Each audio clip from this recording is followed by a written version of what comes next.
Bismillahirrahmanirrahim. Assalamualaikum warahmatullahi wabarakatuh. Waalaikumsalam warahmatullahi wabarakatuh. Selamat pagi dan salam sejahtera untuk kita semua. Pagi. Alhamdulillahirrabbilalamin. Pada kesempatan yang baik ini, kami dari kelompok 2 mata kuliah statistika yang dosennya adalah Bapak Profesor Dr. Insinyur Kahar Mustari MS akan mensimulasikan tugas kelompok yang diberikan kepada kami, yakni rancangan acak faktorial 2 faktor. Semoga apa yang kami tampilkan di sini dapat mengedukasi kita semua, sekaligus menjadi sebuah referensi kepada kita semua sebagai seorang mahasiswa, apalagi menjadi seorang peneliti, apabila menggunakan rancangan acak faktorial 2 faktor ini sebagai salah satu metode dalam penelitian kita. Selanjutnya, saya serahkan kepada Bapak Ali Akbar Wahab sebagai pemandu atau tutor pada simulasi di tugas kelompok 2 ini. Terima kasih.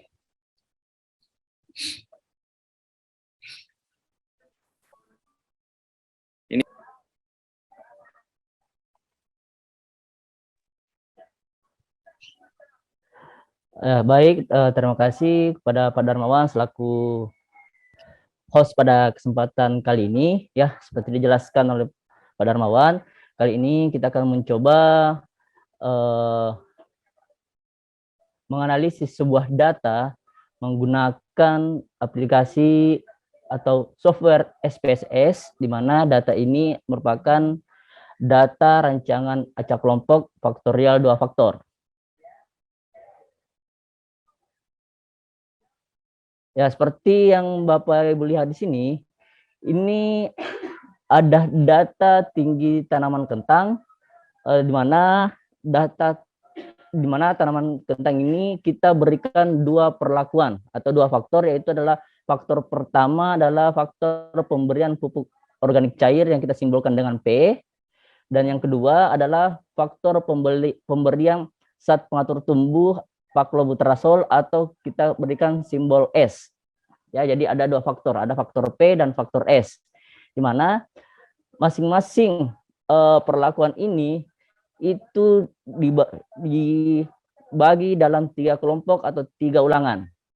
Ya, mana yang saya share ini, yang saya blog ini adalah ulangan pertama atau kelompok pertama, terus yang ini adalah kelompok kedua atau ulangan kedua, terus yang ini adalah ulangan ketiga atau kelompok ketiga. Nah, di mana data ulangan kelompok ini nilai yang akan kita masukkan nanti ke software SPSS.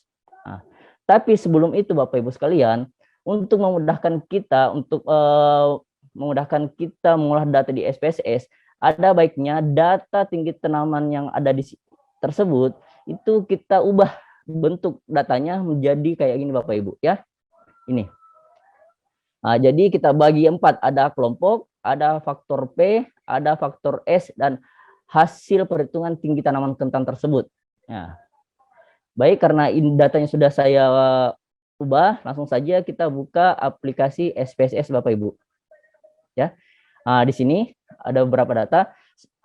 Yang pertama kali kita lakukan di aplikasi SPSS ini, yang pertama kita masuk pada menu variable view.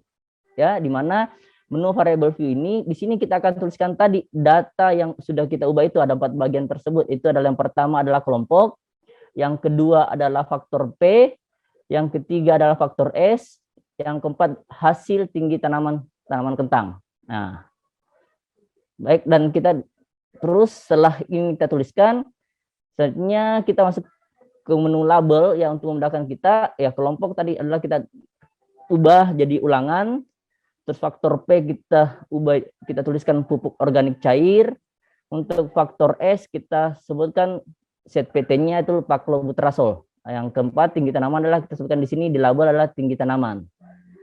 Nah, setelah kita tuliskan ini Bapak Ibu, itu kita masuk ke menu value ya, menu value di sini.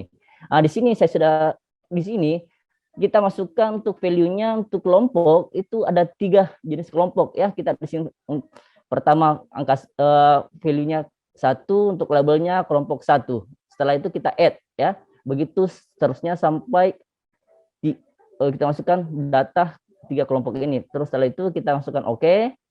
Terus untuk faktor P itu kita masuk juga sini untuk value-nya untuk 0 untuk perlakuan P0, 1 untuk P1 dan 2 untuk P2.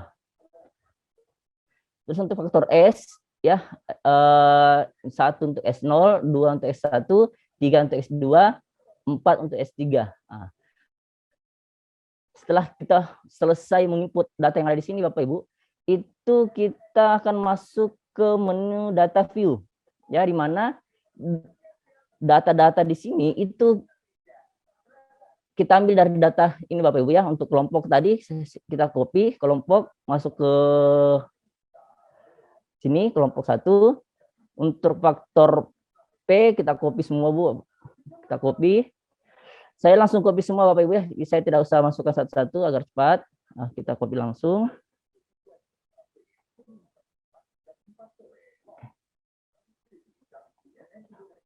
Ya, kita copy. Ya. Ya, terima kasih kesempatan oleh Pak Darmawan sebagai host pada kesempatan kali ini. Ya, seperti dijelaskan oleh Pak Darmawan, kali ini kita akan mencoba menganalisis sebuah data terkait data tinggi tanaman kentang, di mana data tinggi tanaman kentang ini kita akan olah dalam bentuk rancangan acak kelompok faktorial 2 faktor, ya, di mana di sini sudah ada data tinggi tanaman, ya, di mana di sini ada 15 perlakuan dan 3 kelompok ulangan. Nah, di mana perlakuan di sini ada 2 faktor. Yang pertama adalah faktor pemberian pupuk organik cair yang kita kasih simbol PP. Dan faktor kedua yaitu adalah pemberian zat pengatur tumbuh atau paklobuterasol, di mana kita simbolkan dengan simbol S. Ya. Nah, baik, ini ada data kelompok Bapak Ibu, di mana data kelompok ulangan itu ada 3 ulangan. Data-data ini yang akan nantinya kita olah untuk dimasukkan di SPSS Bapak Ibu.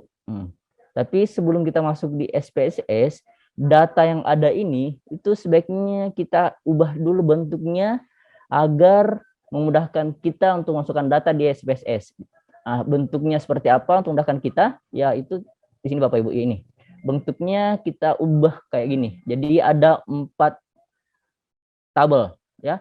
Ada kelompok, ada faktor P, ada faktor S, dan ada hasil. Nah, baik, kita akan coba masuk ke menu SPSS ya, ini Bapak Ibu. Nah, ini menu yang ada di data view Bapak Ibu ya. Tapi sebelum data dimasukkan kita copy ke sheet data view, yang pertama kali yang perlu kita lakukan itu adalah masuk ke menu variable view. Di mana data yang ada di Excel tadi kita masukkan ke sini. Kita tuliskan kelompok, ada faktor P, ada faktor S, dan ada hasil tinggi tanaman. Ya. Setelah kita tuliskan, maka ada baiknya kita masuk ke menu label untuk memperjelas faktor-faktor apa saja yang akan ingin kita analisis. Yang pertama untuk kelompok kita tulis ulangan, yang untuk faktor P yaitu adalah pupuk organik cair, untuk faktor S yaitu adalah pemberian ZPT paklobuterasol, dan untuk TT kita tuliskan adalah tinggi tanaman. Nah, setelah kita masuk ke menu label, itu kita masuk ke menu value. Ya, di mana menu value ini untuk memudahkan kita nanti melihat untuk membaca data yang dihasilkan. Ya, di sini Bapak Ibu, di sini masuk untuk menu value karena ada 3 kelompok ulangan, makanya di sini ada 3. Untuk masukkan ini yang pertama kita tulis angka 1, terus di sini kita tulis kelompok 1. Setelah itu kita menu add ya. Ini dilakukan sebanyak 3 kali ya. Setelah ini selesai, itu kita masuk ke value kedua itu terkait untuk faktor P atau pupuk organik cair, di mana ada 3 taraf dosis perlaku untuk faktor P ini. Jadi untuk yang pertama kita tulis 0, yang terus di label kita tulis P0.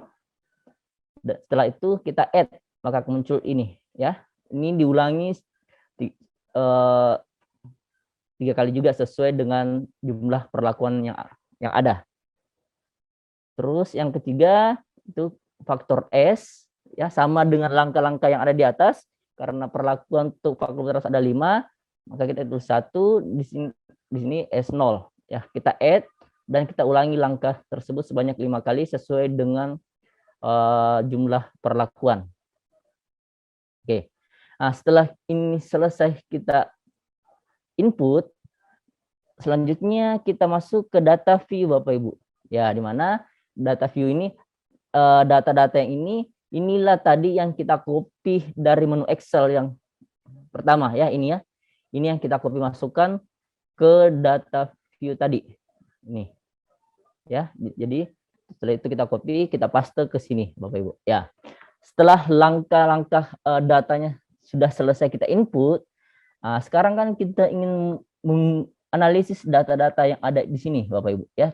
Seperti yang tadi kita di awal kita katakan bahwa data ini kita akan olah ke rancangan acak kelompok faktorial 2 faktor karena ada 2 faktor ya. Ini Bapak Ibu, ada kelompok ulangan, ada faktor P, ada faktor S dan hasil tinggi tanaman. Nah, untuk mengolah data yang ada di sini, yang pertama kita lakukan itu adalah masuk ke menu Analyze, Bapak Ibu ya. Setelah masuk ke menu Analyze, kita masuk ke General Linear Model dan di sini kita akan pilih menu Unvariate. Ya, kita klik Unvariate ya, ini Bapak Ibu. Ya. Setelah kita klik menu Unvariate akan muncul tabel kayak tabel ini, di mana data-data yang ada di sini itu kita akan pindahkan ke sebelah kanan ya, ke sebelah kanannya kita. Kalau untuk ini Bapak Ibu, untuk tinggi tanaman itu kita akan pindahkan ke dependent variable ya. Terus untuk ulangan kita masukkan ke fixed factor. Begitu juga untuk organik cair dan paklobuterasol kita pindahkan Bapak Ibu. Nah, setelah ini kita pindahkan ya. Kita bisa masuk ke menu model ya, model dulu, model ya. Terus ini kita pilih custom. Ini Bu, kita akan pindahkan semua ini Bapak Ibu ya. Ini kita pindahkan ke sebelah kanan dan ini. Karena faktorial 2 faktor Bapak Ibu, ini kita ingin melihat interaksi antara faktor P dan faktor S, makanya kita akan menambahkan salah satu menu di sini Bapak Ibu ya. Tapi untuk menambahkan sini kita ini klik 2 kali. Ini kita blok dua-dua dan terus kita pilih ini. Ya, makanya di sini akan ada faktor interaksi antara faktor P dan faktor S. Bapak Ibu ya.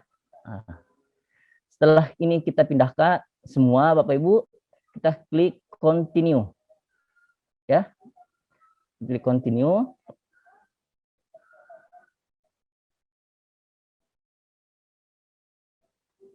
Terus kita coba juga akan ini kita pindahkan semua Bapak Ibu. Ini untuk melihat uji lanjut nanti jika ada perlakuan yang berpengaruh nyata atau berpengaruh sangat nyata. Ya, kita coba klik LSD atau kita klik 2K. Bapak Ibu. Oke. Nah, sampai di sini mungkin Bapak Ibu jelas ya? Jelas, Pak. Jelas. Ya. Setelah itu selesai Bapak Ibu ya, antara tarik model dan untuk uji lanjut ya. Soalnya kita akan masuk ke menu OK ya untuk melihat hasil data tersebut Bapak Ibu. Nah, kita klik OK dan kita akan tunggu sesaat.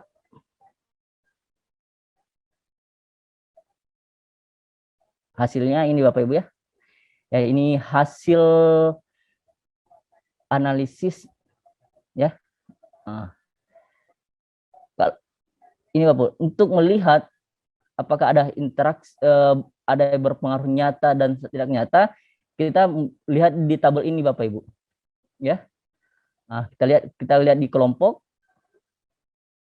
Hasilnya kita lihat hitung lebih besar apakah lebih kecil dari 0,05 ya, kita lihat ini. Kalau kita lihat data di sini Bapak Ibu ya, di sini ternyata ada beberapa faktor yang berpengaruh nyata dan sangat nyata ya, berpengaruh nyata dan sangat nyata ya. Kalau kita lihat di sini ada faktor P ternyata berpengaruh sangat nyata, terus faktor S berpengaruh nyata, dan interaksi antara faktor P dan faktor S itu berpengaruh nyata Bapak Ibu ya. Nah, artinya kalau terjadi demikian terjadi berpengaruh nyata dan sangat tidak nyata, maka itu akan dilakukan uji lanjut Bapak Ibu. Ya, uji lanjutnya yang kita lihat tadi ini.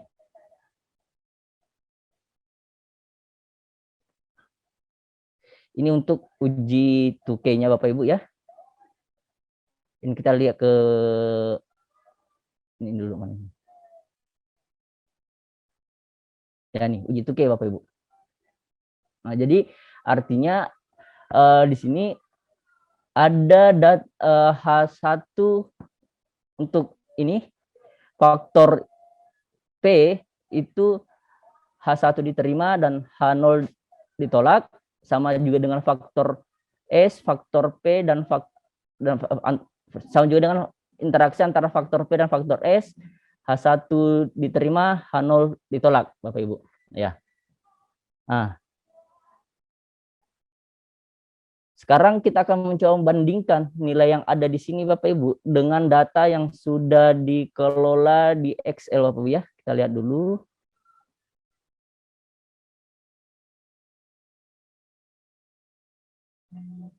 Kita lihat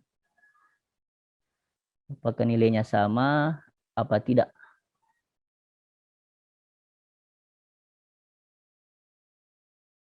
Nah, jadi kalau ini data ini Bapak Ibu ini sudah diolah di Excel Bapak Ibu ya. Jadi kita akan membandingkan apakah analisis data menggunakan SPSS dengan menggunakan Excel itu apakah ada perbedaan atau tidak. Nah, di sini kita bisa lihat untuk kalau di data Excel Bapak Ibu kita lihat di sini ada perlakuan itu berpengaruh sangat nyata, faktor P berpengaruh sangat nyata, dan interaksi antar faktor tadi berpengaruh nyata, Bapak ya. Nah, di sini kita lihat untuk nilainya di sini kita supaya lebih jelas, maka saya satukan saja warnanya Bapak Ibu ya, supaya lihat perbandingannya nanti. Ini untuk perlakuan.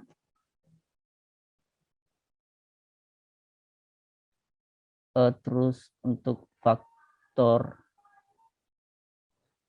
P kita kasih warna kuning saja.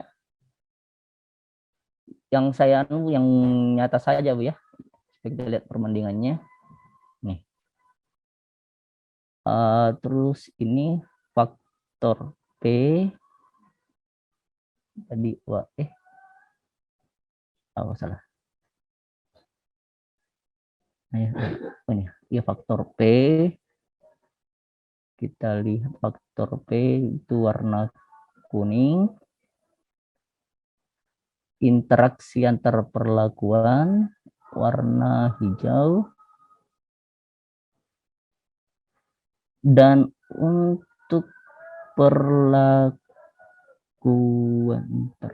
itu kita lihat di sini nilai tengah mean square-nya itu 64,068 ya. Kalau di faktor P dia nilainya 64,07 karena kita bulatkan dua desimal di belakang dua desimal. Terus untuk faktor S di sini 1062 sama ya 1062. Jadi perlakuannya sangat nyata, berpengaruh sangat nyata dan tidak nyata. Jadi antara olah data terkait dengan Excel dan olah data dengan SPSS itu ternyata sama Bapak Ibu. Jadi untuk rancangan acak kelompok faktor kita bisa mengolah data dengan menggunakan Excel dan juga menggunakan SPSS, pasti hasilnya akan sama Bapak Ibu. Jadi itu tadi sedikit penjelasan terkait penggunaan SPSS dan Excel untuk untuk menganalisis sebuah data rancangan percobaan. Mungkin itu yang sempat saya jelaskan. Mohon maaf bila ada yang salah dan mohon maaf bila ada yang kurang. Assalamualaikum warahmatullahi wabarakatuh.